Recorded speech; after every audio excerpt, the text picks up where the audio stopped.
Apakah Anda siap untuk sebuah revolusi dalam diri? Untuk melampaui kecemasan, kemarahan, dan ketidakpastian yang sering membayangi hidup kita? Setiap Hari Stoik oleh Ryan Holiday dan Stephen Hanselman bukanlah sekadar buku. Ini adalah panggilan untuk bertindak. Sebuah manual kuno yang relevan hingga hari ini, yang akan memberdayakan Anda untuk mengubah cara Anda melihat dunia, dan dengan demikian, mengubah seluruh realitas Anda. Bagian I.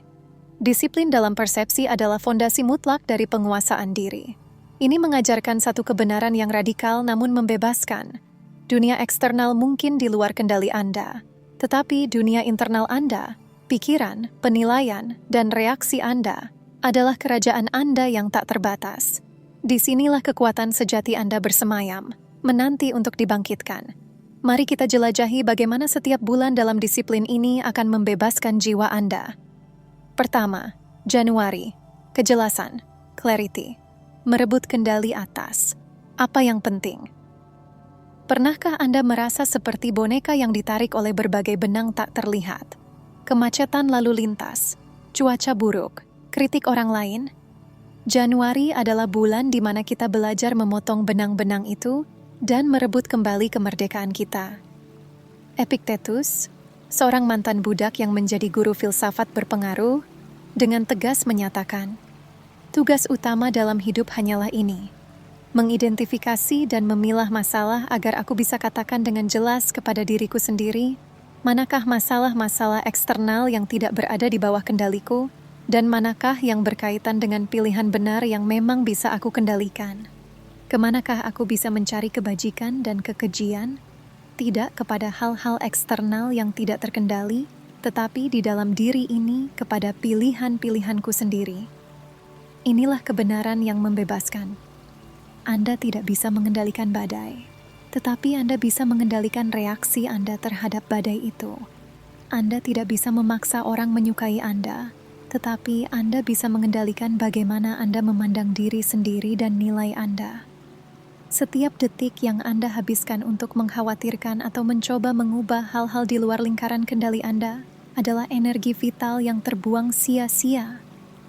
Bangkitlah.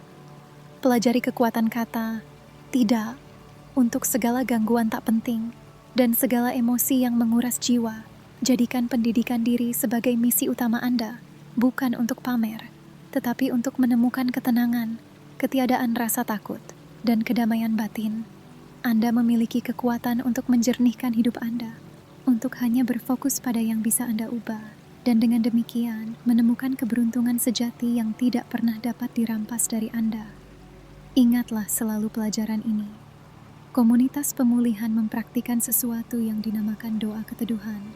Tuhan berkatilah aku dengan ketenangan untuk menerima berbagai hal yang tidak bisa kuubah, keberanian untuk mengubah berbagai hal yang dapat kuubah, dan kebijakan untuk membedakan keduanya. Ini adalah pedoman hidup yang akan memandu Anda menuju kebebasan sejati. Fokuskan energi Anda hanya pada apa yang benar-benar dalam genggaman Anda. Jangan biarkan diri Anda terpancing pada pertempuran yang tidak bisa Anda menangkan. Alihkan fokus ke pilihan yang Anda pegang saat ini. Kejernihan ini akan mengubah segalanya. Kedua, Februari. Hasrat dan emosi. Desire and emotion. Menguasai benteng jiwa Anda. Berapa kali amarah merampas ketenangan Anda? Berapa kali kecemasan melumpuhkan langkah Anda? Februari adalah bulan kebebasan emosional Anda. Para Stoik dengan tegas menyatakan, amarah bukanlah kekuatan, melainkan kelemahan.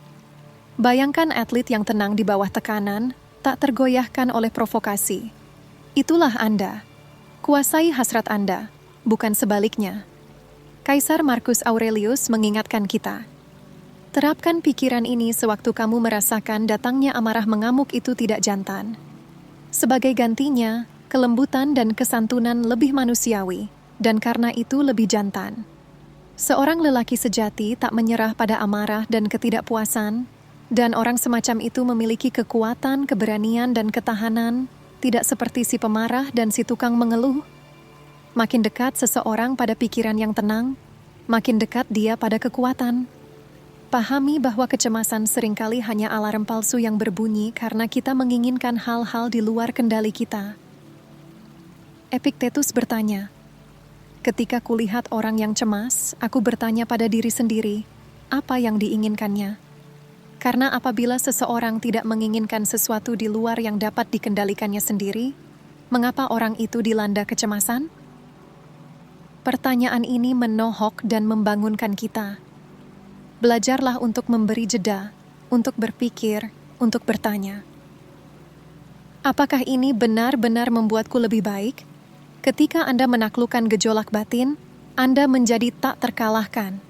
Belajarlah untuk memandang kenikmatan dengan bijak, mempertanyakan apakah itu benar-benar menguntungkan Anda dalam jangka panjang. Ingat, situasi tidak peduli pada perasaan Anda. Mereka adalah objek, bukan makhluk berakal. Hanya Anda yang bisa memutuskan apakah suatu peristiwa akan menghancurkan Anda atau menjadikan Anda lebih kuat. Pilihlah untuk tidak bereaksi dan Anda akan menemukan kemerdekaan yang sesungguhnya. Jangan menjadi boneka yang ditarik-tarik oleh setiap dorongan hati atau opini orang lain. Anda adalah makhluk yang mandiri dan berkecukupan. Ketiga, Maret. Kesadaran. Awareness. Cermin kebenaran diri. Maret adalah bulan untuk jujur pada diri sendiri, untuk menyelam jauh ke dalam lubuk jiwa dan menemukan kebenaran yang membebaskan. Berapa banyak dari kita yang takut untuk menilai diri sendiri secara akurat? Kita terpaku pada apa yang orang lain pikirkan, pada narasi yang mungkin tidak lagi melayani kita. Seneca dengan bijak mengingatkan, dari semuanya, hanya orang-orang yang punya waktu luanglah yang menyempatkan diri untuk filsafat. Hanya merekalah yang benar-benar menjalani hidup. Karena tidak puas hanya menjaga hari-hari dengan tekun, mereka merangkul setiap orang di segala usia. Seluruh hasil panen masa lalu dihimpun ke dalam gudang mereka. Hanya yang ingkar rasa syukur yang tidak bisa melihat bahwa para arsitek agung dengan pemikiran luhur ini dilahirkan untuk kita dan telah merancang sebuah jalan hidup bagi kita. Jadikan setiap hari sebagai peluang untuk bertumbuh. Pendidikan sejati adalah kebebasan, karena itu memberi Anda kekuatan untuk mengendalikan pikiran dan persepsi Anda, alih-alih menjadi budak media, opini massa, atau kebiasaan buruk. Berhentilah membuang-buang waktu pada hal-hal yang tidak penting. Pikirkan harga yang Anda bayar untuk setiap pengejaran Anda, tidak hanya dalam uang, tetapi dalam waktu, energi, dan kejernihan mental. Jangan biarkan diri Anda terpecah belah oleh kontradiksi. Epiktetus mengatakan, orang bebas menjalani hidupnya sebagaimana dia inginkan, tidak terpaksa, atau dirintangi, atau dibatasi, yang pilihannya tidak terhalang, yang hasratnya tergapai, dan yang tidak jatuh pada apa yang menolaknya. Siapakah yang ingin hidup dalam tipu daya, tersandung, khilaf, tak terkendali, terus mengeluh, dan mandek? Pilihlah untuk berpihak pada nalar dan selaraskan tindakan Anda dengan tujuan luhur. Anda tidak harus tahu segalanya. Lepaskan kesombongan intelektual. Carilah teladan yang inspiratif, dan biarkan hidup mereka menjadi mercusuar bagi perjalanan Anda sendiri menuju kehidupan tanpa batas. Tempat kebebasan Anda adalah aset terbesar. Ke-4 April, pikiran tak berbias, unbiased thought, mewarnai kanvas realitas Anda. April adalah tentang pemurnian kanvas pikiran Anda, membebaskannya dari prasangka dan distorsi agar Anda dapat melihat realitas sebagaimana adanya. Jika Anda terus-menerus memendam pikiran negatif, jiwa Anda akan diwarnai oleh kesan-kesan itu. Marcus Aurelius mendesak kita, pikiranmu akan menyerupai bentuk yang kerap kamu pendam di dalam pikiranmu. Karena jiwa manusia diwarnai oleh kesan-kesan seperti ini. Lindungi pikiran Anda seperti benteng yang tak tertembus. Anda memiliki kekuatan untuk menolak kesan-kesan yang keliru, untuk tidak membiarkannya mengacaukan suasana hati Anda. Epiktetus berkata, bukan kejadiannya sendiri yang mengganggu orang-orang, melainkan penghakiman mereka terhadap hal itu. Ini adalah undangan untuk menjadi seorang seniman atas realitas Anda sendiri. Dengan membersihkan lensa pikiran dari bias dan prasangka, Anda akan melihat dunia dengan kejernihan yang tak tertandingi. Anda akan menyadari bahwa masalah seringkali datang dari interpretasi kita yang salah, bukan dari kenyataan itu sendiri. Jangan biarkan perhatian Anda teralih oleh hal-hal yang tidak penting. Ingatlah bahwa satu-satunya penghargaan sejati adalah integritas pikiran Anda sendiri, dan kebahagiaan sejati berasal dari tidak menginginkan lebih banyak. Marcus Aurelius juga mengajarkan, kamu tidak semestinya memberi kuasa kepada situasi untuk membangkitkan amarah, karena situasi sama sekali tak peduli. Pelajaran ini adalah kunci untuk ketenangan batin. Ini bukan sekadar teori kuno. Ini adalah seni hidup yang relevan dan mendesak di dunia modern. Dengan menerapkan disiplin persepsi ini, Anda akan merasakan perubahan mendalam. Anda akan menjadi pribadi yang lebih tenang, lebih kuat, lebih bijaksana, dan lebih bebas. Jadi, apa yang akan Anda lakukan hari ini? Apakah Anda akan membiarkan dunia mendikte Anda? Atau Anda akan merebut kembali kendali atas pikiran Anda dan memulai perjalanan luar biasa menuju penguasaan diri stoik? Pilihan ada di tangan Anda. Bangkitlah dan ubahlah persepsi Anda dan Anda akan mengubah segalanya.